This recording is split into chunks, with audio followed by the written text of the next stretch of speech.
bienvenue dans Les Vraies Voix font parler la France. Bonsoir François-Louis Bourneau. Bonsoir Philippe David, comment allez-vous? Ça va et on a des sujets très lourds mais passionnants ce soir. C'est les sujets que vous nous avez soumis au 0826 300 300 et sur les réseaux sociaux. Absolument, on va commencer avec le harcèlement scolaire. Peut-être que vous avez déjà subi du harcèlement scolaire durant vos études, peut-être même que votre enfant est victime d'harcèlement scolaire. Si c'est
Philippe David.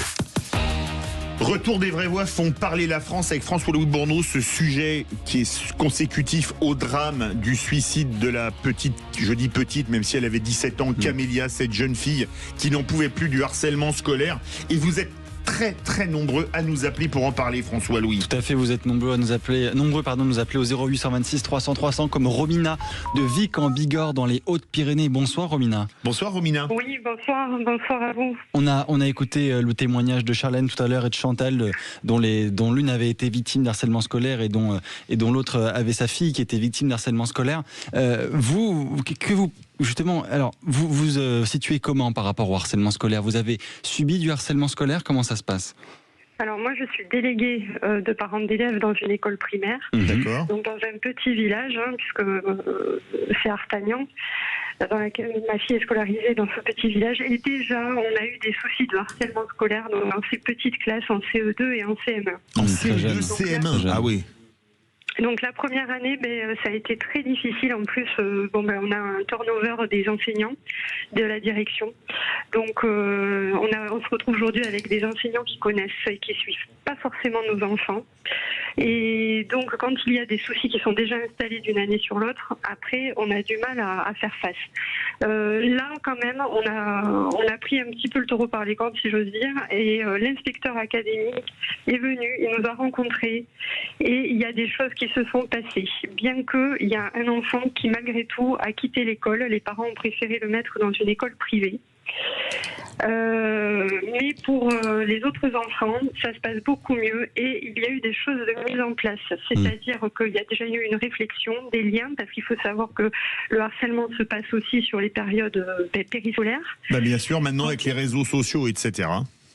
Et puis à la cantine, oui. Et puis sur la garderie. Donc il faut aussi que les agents soient formés, que les enseignants et les agents se parlent. Il faut du lien. Donc là, on a compris qu'il fallait renforcer ces liens-là. Effectivement, comme disait Charlène, c'est important qu'ils aient, Charlène, votre discours précédent, absolument, oui. Qu'ils soient formés aussi pédagogiquement, bien entendu, ils le sont, mais il y a aussi des questions psychologiques. Les enfants, ils ont besoin de sentir qu'ils sont écoutés, entendus, et que cette écoute, elle donne quelque chose. Alors, à qui on se réfère? Donc là, en l'occurrence, l'inspecteur académique, il a mis en place une conseillère pédagogique qui intervient 2 fois par mois dans les 2 classes. Oui. Et effectivement, elle, ce qu'elle cherche, c'est à renforcer le groupe. Et ça fonctionne. Écoutez, je touche du bois, ça fonctionne. Voilà, tout en sachant qu'il y a quand même une chose que je tiens à relever, parce que ça se passe dans ces petites classes, à ces petits âges-là déjà, et les parents qui ont des enfants qui sont auteurs de harcèlement, ils sont démunis. Qu'est-ce qu'on fait quand 1 année, 2 années, 3 années, on nous dit ton enfant il a embêté un tel? Il n'y a aucune solution pour les enfants harceleurs, si on peut les appeler ainsi. Alors, restez avec nous parce qu'on a Pierre qui nous appelle au 0826 300 300. Bonsoir Pierre. Bonsoir. Bonsoir Philippe, bonsoir François-Louis. Bonsoir. Vous avez entendu Romina, déléguée de parents d'élèves, qui dit il y a du harcèlement déjà en CE2, CE1, CM1. Non. Et nous, c'est encore pire. Nous, ça a commencé en moyenne et grande section. Vous êtes de Paris, Pierre, c'est ça? Tout à fait. Okay. Voilà. Donc, moyenne section, c'est 4 ans, c'est ça? Voilà, notre fille, comme il est né en janvier, donc à peu près 5 ans, ça a commencé à l'âge de 5 ans, ouais. On lui a intimé l'ordre de ne pas porter, on habite dans une banlieue parisienne où il y a une grosse communauté maghrébine dont j'en fais partie. Oui. Je le reconnais, je suis kabyle. Donc je suis enseignant-chercheur, ma femme elle est cadre et on prévoit de quitter la France parce que ça fait 2 ans qu'on souffre avec l'académie, que notre gamine est déscolarisée, ça fait 2 ans. Et on n'a pas de solution. On a même reçu récemment une maison de demeure de nous mettre en prison. Enfin, voilà. Mais pour votre fille, parce que harceler en moyenne section de maternelle, c'est complètement fou à 4 ans. Oui. On lui disait par exemple, la pauvre, elle est en surpoids parce que depuis qu'elle a été à l'école, elle est en souffrance en fait. On n'avait pas vu ça. Et elle était en surpoids, pour vous dire, à l'âge de 5 ans, elle s'est réveillée en pleine nuit, à minuit, en disant papa, j'ai envie de couper mes cuisses parce que tous les enfants me disent t'es grosse, t'as des grosses cuisses. Je ne sais pas, quand on a été voir les parents, les parents, voilà, pour dire ah non, nos enfants ils sont calmes, ils sont pas capables de tenir tel et tel propos. Ce n'est pas grave. On a été voir la direction de l'école. Bon, le directeur avait essayé d'agir, bon, mais ça n'a pas marché. Notre petite fille, elle est un petit peu coquine, donc elle aime mettre des petites robes avec la bretelle. On lui dit non, c'est pas bien. Voilà, c'est pas bien. On voit tes épaules. Tu dois dire que le porc c'est un péché et tout. Bon, nous, tu dois dire, elle doit parler de bien faire. Par la suite, notre gamine 11 CP, elle était en avance sur son âge. Bon, c'est un enfant très précoce. Et elle s'est pas faite que des copines, donc l'instigatrice de l'enfant qui est à l'origine de cet harcèlement, sa maman a insulté par message ma femme mais c'est pas des choses que je peux exposer. Mais on comprend facilement. Mais les parents donc ont protégé leur gamine qui harcelait la vôtre. En clair, c'est ça. Non, c'est pire, c'est que même le personnel éducatif, vu qu'on ne sommes des cadres, donc d'abord notre fille n'a pas d'avance, n'a pas aucune précocité parce que c'est le milieu social, parce qu'on est des scientifiques, on l'a alimenté, donc voilà. Deuxièmement, c'est elle qui a harcelé. Pour vous dire juste un truc qui s'est passé, le directeur de l'école élémentaire a pris notre fille à partie devant tous les enfants qui l'avaient harcelé, devant l'enseignante qui l'avait harcelé, pour lui intimer l'ordre de parler à l'âge de 6 ans sur la mort, parce que elle avait osé dire à son harceleuse, comme quoi tu veux me tuer. Et notre fille, à l'âge de 7 ans, on l'a déscolarisée parce qu'elle est arrivée à la maison en disant à papa, maman, si vous m'obligez à retourner à l'école, je me tue. Ah non, mais est-ce que vous n'avez pas tenté, parce que je sais pas, c'était un enseignement, c'était un établissement public ou privé? Public. Mais vous n'avez pas tenté de la mettre dans le privé, pas trop loin? On cherche ça depuis, on ne trouve pas. On n'a que des refus. Et vous avez dit que vous voulez partir de la France, mais pas de Paris, mais de la France, parce que justement, il y a justement cet harcèlement qui est sur votre fille, qui est absolument horrible. Et justement, c'est quelque chose que vous voulez vraiment faire. Vous voulez partir où, par exemple? On va aller dans les pays scandinaves. C'est pas il y a un moment donné, vous avez, moi je suis dedans, ça fait 20 ans que je suis dans l'enseignement, que j'enseigne en France. Donc à un moment donné, déjà la catastrophe que produit l'éducation nationale, je la vis, je la subis du matin au soir. En tant qu'enseignant-chercheur, vous devez le voir, oui, voilà, malheureusement. Tout à fait. On a des étudiants qui ne savent même pas faire des multiplications dans des départements d'enseignement scientifique. Moi j'ai fait l'expérience, 80% de mes étudiants ne savent pas faire des multiplications, savent faire des additions, ne savent pas faire des soustractions, ils sont incapables de comprendre l'énoncé la plus basique. Ouais. Et tout cela, c'est comment il s'appelle le pédopsychiatre comment il s'appelle Maurice Berger qui le dit, les mots et les mots. Vous voyez, quand on n'a pas de mots MOTS à mettre sur des mots, ces derniers s'expriment avec de la violence. Donc cette violence, elle est intrinsèque à l'école. Et pour vous dire juste, je vous donne juste un exemple nous concernant. Imaginez l'inspecteur de l'éducation nationale qui a refusé à un psychologue scolaire de nous voir. Oui, mais est-ce que vous avez subi ce qu'on appelle le fameux pas de vague dans l'éducation nationale? Ah complètement. Parce qu'en général, moi j'ai vu des cas de violence sur des profs, sur une prof que je connaissais très bien, et on lui a dit portez pas plainte, ça fait mauvaise réputation. Elle avait été frappée par le frère d'un élève en plein cours devant ses élèves, on dit portez pas plainte, ça fait une mauvaise réputation. Moi j'ai eu des croix gammées, je suis en guerre avec mon institution, c'est simple, hein. C'est ça, je ferme pas ma gueule, je suis une grande gueule, je suis dans une bonne émission pour le faire, je suis en guerre avec mon institution, il n'y a aucun problème. Et quand je vois l'éducation nationale, quand vous avez un inspecteur de l'éducation nationale qui menace les parents, qui interdit aux psychologues scolaires de voir leur gamine, parce qu'il faut savoir, notre gamine, avant de prononcer le mot, si vous poussez à retourner à l'école, je me suicide, son corps est complètement ravagé par l'eczéma, par le stress. On imagine. Pierre, restez avec nous. On a Jean-François qui est un ancien harceleur et qui appelle pour témoigner. Et on doit écouter son témoignage parce que c'est une preuve de courage. On se retrouve dans quelques instants. Vous voulez réagir? Le 0826 300 300. Sud Radio. Sud Radio. Parlons vrai. Parlons vrai. Sud Radio. Parlons vrai. Cette semaine, réveillez-vous avec Patrick Roger dans le Grand Matin Sud Radio. Les vraies voix Sud Radio, 17h-20h, Philippe David. Un sujet très lourd ce soir, le harcèlement scolaire qui évidemment fait beaucoup parler à nouveau suite au suicide de la petite Camélia, 17 ans. Ça réagit beaucoup au 0826 300 300 François-Louis et également sur les réseaux sociaux. Tout à fait. Justement sur Facebook, je voulais vous lire un message que nous a écrit Nicolas. Il vient de nous l'écrire et il dit votre sujet est intéressant, merci Nicolas, mais vous oubliez toutefois un angle essentiel, le harcèlement exercé sur des élèves par des adultes au sein même des institutions scolaires. C'est vrai qu'il y a différents types d'harcèlement. Il y a parfois justement les élèves qui sont harcelés par d'autres élèves.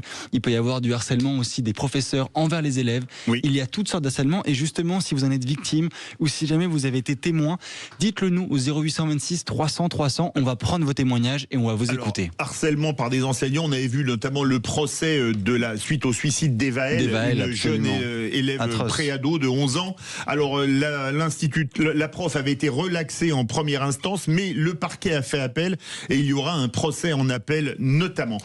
On nous appelle beaucoup au 0826 300 300 et Jean-François nous appelle. Bonsoir Jean-François. Bonsoir. Désolé de vous avoir fait attendre, mais on a énormément d'appels et vous voulez témoigner, c'est très courageux. On vous écoute. En fait, voilà, je voudrais témoigner parce que j'ai été harceleur. Bon, maintenant, ça fait un petit moment, hein, j'ai 54 ans. Oui. Mais c'est une histoire qui est toujours ancrée en moi et je suis pas fier du tout de moi, de ce que j'ai fait quand j'étais ado. D'accord. Oui. Non, pardon Philippe, j'allais dire justement, vous étiez harceleur. Qu'est-ce que vous faisiez? C'était envers les autres élèves? C'était quand vous étiez ado, donc. Hein. Au collège, au lycée? Au collège.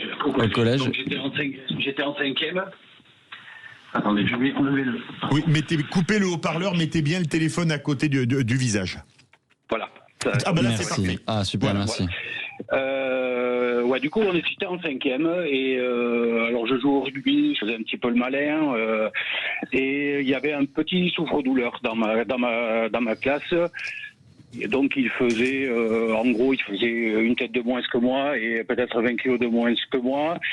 Et je sais pas pourquoi il m'énervait. Bon, voilà, je sais plus. Mais voilà, toujours est-il que ça a commencé dès le début de l'année. Et puis, alors c'était des claques derrière la tête, des croche-pattes. Voilà, ça tous les jours.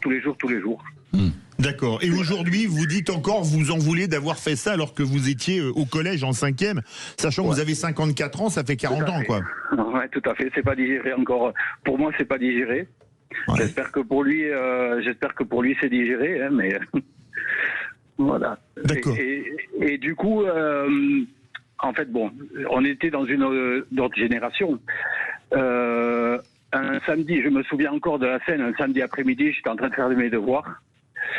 Et quelqu'un sonne chez moi. Bon, il y avait mes parents, mon père descend, il va ouvrir et au bout de 10 minutes, il m'appelle.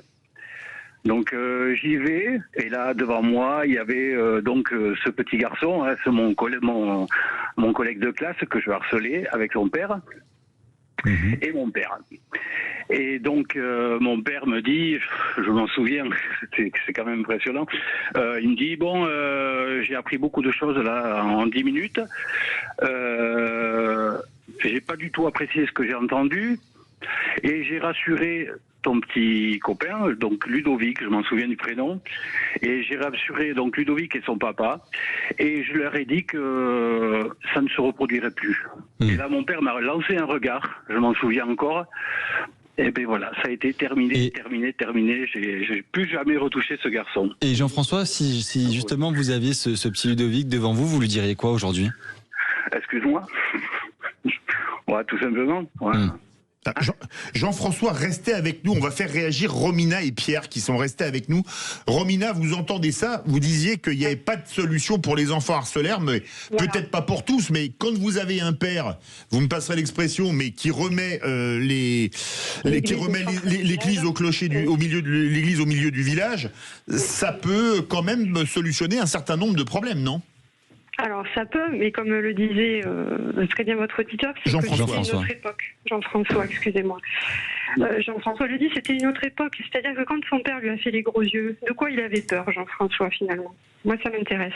Ah ben, Jean-François, vous aviez peur de quoi? Vous pouvez lui poser la question, il vous entend. Alors, je ne sais pas de quoi j'ai eu le plus peur? J'ai juste compris une leçon. Voilà. Dans la manière où il m'a regardé, mon père n'a jamais levé la main sur moi. Voilà, c'est ma question. Voilà. Et je pense qu'il faut le dire quand même, c'est important. Mais il a su me faire passer des messages. Bon, mais c'est parfait. Et là, le message, il est passé, mais direct. Hein. Je peux vous assurer que non, je n'ai plus jamais eu la moindre intention envers ce gamin. Donc, ça a été pris à temps, je pense. Alors, parce qu'aujourd'hui, je vous assure, pour ces enfants qui donc sont auteurs de faits de harcèlement, ça ne suffit pas toujours. On peut les punir, on peut les sanctionner, on peut leur faire les gros yeux. Je pense qu'il y a quelque chose qui peut aussi être plus profond et qui mériterait qu'on s'y attarde sur ces façons de faire, ces façons de se valoriser, ces façons de... parce qu'aujourd'hui, pour les enfants, il faut être premier en tout, et c'est pas facile d'être premier quelque part. Donc, ils trouvent des solutions comme ça en écrasant les autres, et puis en faisant les malins, comme vous le disiez, avec votre autre petit copain. Et donc, pour ce faire, on en écrase un, et on choisit un tel ou un tel. Mais je pense quand même qu'il faudrait qu'on fasse quelque chose au niveau de l'éducation nationale en ce qui concerne les harceleurs. Parce que, et puis il y a aussi, il faut le reconnaître, beaucoup de familles monoparentales, les mamans travaillent, les papas travaillent, on ne sait, et parfois même il n'y a que le bus qui vient récupérer les enfants, on ne sait pas toujours ce qui s'y passe à l'école, on l'apprend au hasard lors d'une réunion après un conseil d'école, et ça peut être très choquant, très surprenant, on se dit mais c'est pas possible, c'est mon gamin qui a fait ça. Donc qu'est-ce qu'on met en place? Il n'y a rien jusqu'à maintenant. Alors, je me permets de le redire, hein, si jamais vous êtes victime ou témoin d'harcèlement scolaire ou même d'harcèlement, le 3018, c'est le numéro à composer, 3018, si jamais vous êtes victime ou témoin d'harcèlement. Restez tous avec nous parce qu'on a Frédéric qui nous appelle et qui veut témoigner également. Bonsoir Frédéric. Bonsoir. Bonsoir à tous. Bienvenue, merci. Témoigner parce que vous avez entendu des témoignages, je crois notamment celui de Pierre qui est encore avec nous, qui parlait de sa fille. On vous écoute. Exactement. C'est vrai que bon, ça m'a incité quand même à me manifester parce que je pense que il faut qu'on en parle.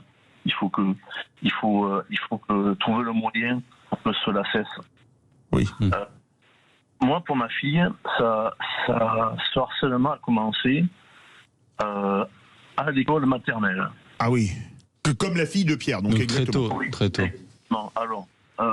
On se sent un petit peu fautif dans le sens où la maman travaillait dans l'école et nous pensons que certains enfants ont mal accepté la présence de la mère parce que ma fille est dans sa classe de temps en temps et pas les... Ah, Frédéric? Oui, ça a coupé Frédéric. On n'a pas entendu, pardon. Ah, ça a coupé. Donc je mets ça sur le fait que peut-être que le fait que la maman travaille dans la même école que l'enfant a rendu certains enfants jaloux. Oui. Et les problèmes ont commencé à partir de là. Ça a perduré. Quel problème, Frédéric, précisément? Les problèmes, en fait, on ne le sait pas. À cet âge-là, les professeurs ne voient absolument rien. Mais l'enfant subit des pressions, des insultes, on va dire, je trouve pas trop les mots, une mise à l'écart. Oui. C'est-à-dire tu joues pas avec nous à la cour de récré. Oui, par exemple, des choses comme ça, et puis des mauvais regards. Et ça on va dire, ça évolue en primaire, où là les mots commencent à arriver. C'est des insultes, c'est des mises à l'écart plus violentes, c'est des pièges, on va dire, qui forcent le harcelé à faire des erreurs pour se faire punir à la place des harcelés. Et les professeurs ne voient absolument rien. Et quand on en parle, c'est presque nous qui sommes on va dire, les fautifs qui inventons des événements. Et de fil en aiguille, ça a continué au collège. Où là, au collège, bon, la fille a appris à se défendre et s'est défendue. Bien entendu, ça lui est retombé dessus parce que bon, il faut pas riposter. Mais les harceleurs étaient toujours là, mis à l'écart, insultes, frappes, vols. Ce qui m'a le plus marqué au collège, c'est quand sa professeure principale n'a pas nié les faits, mais nous a dit, vous comprenez, je préfère prendre parti pour la majorité plutôt que de prendre parti pour votre fille. Mais c'est fou. Oui, c'est fou. Et ça m'a marqué énormément. C'est comme dans le drame de Camélia, on lui dit tu te victimises de la part du proviseur et qu'elle met fin à ses jours quelques minutes plus tard, quoi. C'est complètement fou. Exactement. Et ça, il nous en a parlé aussi. Et c'est là que bon, on a poussé jusqu'au proviseur où les rendez-vous ont mené à rien. On nous a fait comprendre que le problème, c'était pas les enfants, les autres enfants, mais c'était notre fille. Et bon, on va dire, on a décidé de la déscolariser. Ah oui. Nouvelle école. Oui. C'est très très bien passé. Oui. Très bien accueilli. Tout le monde s'entendait avec tout le monde, jusqu'à ce que les harceleurs arrivent au portail et recommencent. D'accord. Voilà. Et au portail, forcément, ils rencontrent des gens qu'ils connaissent, de leur famille ou autres, des amis, des gens qui côtoient au sport. Et en fait, c'est un peu comme s'il avait donné une mission à ces nouveaux élèves, de prendre le relais, ni plus ni moins. Et ça s'est terminé comment? Est-ce que votre fille, maintenant, elle a quel âge, Frédéric? Aujourd'hui, elle arrive à 25-26 ans. Oui. Il y a quand même un traumatisme. Oui. Donc, scolarité complètement fichue. Oui. Et comme nous disait Chantal tout à l'heure, ou comme disait Charlène tout à l'heure, Charlène dont la fille a été harcelée, Chantal, pardon, et Charlène qui, elle, a été harcelée. C'est ça. Donc, situation professionnelle, néant, elle se cherche. Oui. Voilà. Elle a fait. Vous avez tenté une thérapie avec un psy ou une psy, etc. On a tenté, oui, on a vu quelques professionnels. Oui. Ça avait l'air d'aller, mais on sent quand même qu'il y a des séquelles et elle a besoin d'être encadrée en permanence, mais il y a rien de. On n'en parle plus à la maison, mais on voit bien qu'il y a quelque chose. D'accord. On ressent. Alors Frédéric, restez avec nous. On va donner le mot de la fin peut-être rapidement à Pierre. Pierre, quand vous entendez le témoignage de Frédéric, parce qu'il nous reste 1 minute 20 à peu près, vous voudriez pas chercher une école privée? Vous avez que des refus? Tout à fait. Bon, merci de me redonner la parole. J'ai tellement de choses à dire sur le commentaire qui a été fait sur les réseaux sociaux concernant le corps enseignant, concernant la prise en charge des enfants harcelés, concernant la prise en charge des enfants harceleurs. Et tout cela, moi, je trouve il y a un seul mot. Il y a un seul problème, c'est le travail. C'est que la oisiveté à l'école, et du côté des enseignants qui sont pas formés, qui n'ont pas les diplômes d'enseignants, et du côté des enfants qui n'ont pas le niveau, on n'arrive pas à faire des groupes ou des classes de niveau pour mettre les enfants, pour bien orienter les enfants, pour les faire travailler sur les choses qu'ils peuvent faire. Quand vous avez un enfant qui commence à faire des mathématiques à la maternelle et d'autres en CP, en CE1, CE2 n'arrivent pas à lire, il y a un problème. Donc ceux qui sont en avance payent le retard de ceux qui ont le retard. Et les enfants calmes payent la sauvagerie des enfants mal élevés. Je le dis et je le maintiens.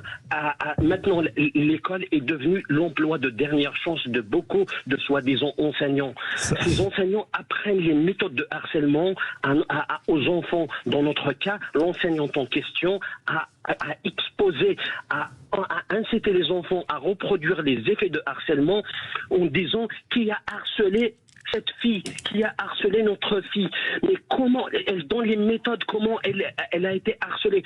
Donc tout cela, l'éducation nationale a une lourde responsabilité et doit rendre des comptes par rapport à cela. Alors on verra bien notamment ce que ça va donner, parce qu'il y a des dépôts de plainte notamment suite à la mort de Camélia, et il y a également un appel pour la mort d'Evaël qui elle avait 11 ans, qui ont toutes les deux mis fin à leur jour.